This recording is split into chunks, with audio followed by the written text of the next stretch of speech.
Hey, what's up YouTube? Today I'm going to show you another array command, but today it's the rectangular array. So we're starting off, I've drawn this small square 10 by 10 down at 0, 0 point. And we're going to go back to our modify section. We're going to either choose rectangular array, or you can type in array rect, R-E-C-T. So we'll choose that. Select your objects. So highlight your object, press enter.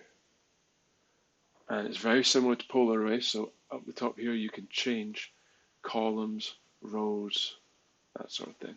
So if we want to have it 5 columns, you see it adds another one in there, and then we want to change the rows to 5, it's added a 5th row, so you've got 5 by 5.